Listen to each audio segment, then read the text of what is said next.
We're back, and just about everybody knows this country has a problem with income inequality, but new data shows Americans have an exceptionally difficult time understanding how vast that gap really is. A new Harvard Business School study reveals the degree to which Americans underestimate how much more a corporate CEO makes in yearly salary compared to the average worker. They found that Americans believe that a CEO makes about 30 times more than the average wage earner. 30 times. In actuality, however, CEOs make more than 350 times what an average wage earner makes. That's a hell of a difference. The study also reveals that no other country in the world has a larger pay gap than the United States, where the salary of an average worker is just $35,000 a year, and CEOs make an average of $12 million a year in this country. We're back now with our roundtable. U.S. Congressman Emanuel Cleaver of Missouri, Clarence Page, columnist with the Chicago Tribune, and Joy Reid, who's the host, obviously, of the Reid Report. Joy, I want to start with you because I did the math. You know, Roger Goodell, with all his troubles, is making more in 2 weeks than the average worker makes in a lifetime. 2 weeks, he makes a lifetime, So you go to work and you make your first good salary at 25, you work till you're 65, you're making an average of $35K a year.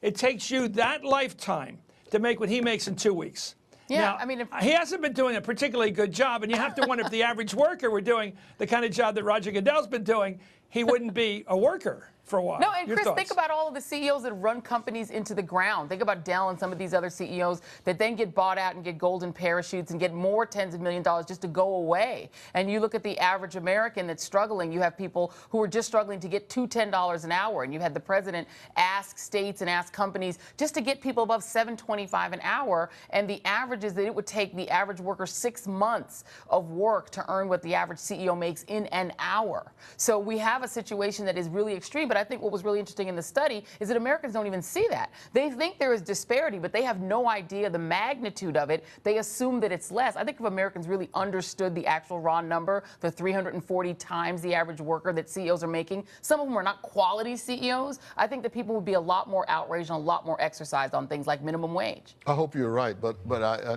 my thing, Joy, is that I think a lot of the American public participates in their own economic demise because I think many of them actually vicariously live through rich folk. I mean, how many people you ever hear bragging about having somebody pour over for dinner?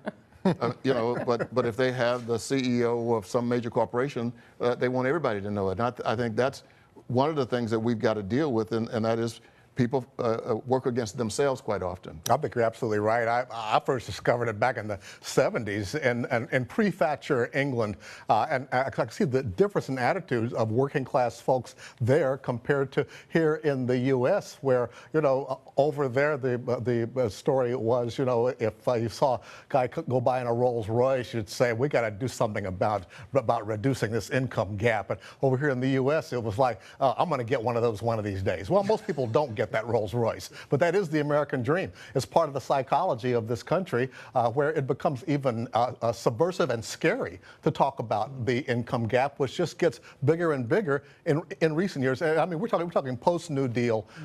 After watching the Roosevelt's documentary last week, it became really apparent how much American attitudes have changed.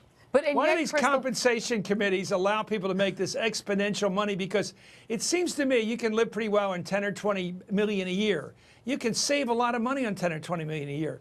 Why do you need 45, 50 million, these incredible salaries that you see around? Because people aren't paid according to need, Chris. They're paid according to what somebody else thinks they're worth. Why do the stockholders give them the money? These people, why do they do exactly. it? Ask those stockholders, you know, that's the issue, well, because they keep doing it. Well, and one of the things that, you know, that American companies have done is they've sort of made this crazy bargain between the stockholders, even at the very small level, people with a 401k who don't even know how many shares of stock they have and probably have a fraction of a share of stock, and this sort of corrupt bargain with CEOs who are by and large paid in stock, so that the prime directive of every corporation is to maximize the value of the stock. And if that means laying off 10,000 workers, that actually boosts the stock. That's what companies are going to do. I think we've created a kind of corrupt bargain where Americans think in their minds that they're participating in Wall Street, so that when Wall Street's doing well, they're doing well. But it doesn't mean that at all. If you have a 401k and your diluted piece of stock is 1/10 of a share, you're not getting anything. And I think that ethos, though, that we should sort of think of the rich as our betters, they're the job creators, quote unquote, they're sort of the superiors of everyone else, is part of the reason so many working class people vote for the party of the rich, the party of tax cuts for the rich, and do it proudly. So you're not going to Mitt Romney now? He did say 47% were moochers, but hey, it didn't help him in the election. And that's what's hopeful, is that people punished him for it, at least this in the last election. I think you're right. Congressman, are the people better off not knowing how worse off they are compared to some people? Does this keep social calm in the country? Just the fact nobody can imagine somebody making 350 times what they make. I think that is the design. That I think with great intentionality, people have helped to structure society so that people are not getting upset about that, because I think Clarence is right. Everybody thinks they're going to eventually be there. But here are two things quickly. One, people who have a great deal of stock in companies, including CEOs, they can buy their own stock, and that creates a larger and larger company with a smaller and smaller portion of the money being shared. The other thing is that many of the CEOs serve on each other's boards, and they're on the compensation committees, and they're, of course, trying to help each other, and they design a parachute for all of them, for each other, rather, so that when they leave, even if they run a company on the ground, they're going to be wealthy, their children, their grandchildren, and their grandchildren's grandchildren. God, and isn't then they that try to run for special, office. as they would say? Isn't that special? Your buddies get to set your pay. Last question to you, Joy. How comfortable are you with this war? You know what? I got to tell you, I'm uncomfortable utterly with Congress's lack of a role in it. I sense the president's discomfort with it, and I'm frankly uncomfortable with the role that our profession, a little bit, you see a little bit of cheerleading and pushing the president, and I feel like he is being goaded toward something he wasn't comfortable doing. I absolutely agree that ISIS is a wicked and evil organization, and you need to deal with it. I like the fact that there are Arab countries involved. So I am not 100% comfortable with it, and I would be more comfortable if there were a debate, and not just a debate on television. There needs to be a debate in the Congress. That's where that belongs, and it isn't happening, and it is extremely embarrassing and frustrating that the Congress won't do it. We have a tradition of avoiding serious debates before elections, unfortunately. That's why Speaker Boehner wants to push a vote back, at least, to try to get past the election. He wants it. But Clarence, he won't even have it after the election. He wants it sometime next year.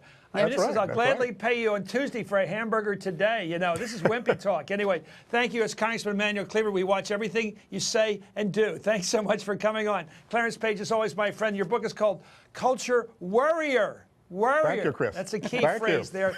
And Joy, you never worry. Joy, thanks for coming on. We'll be right back.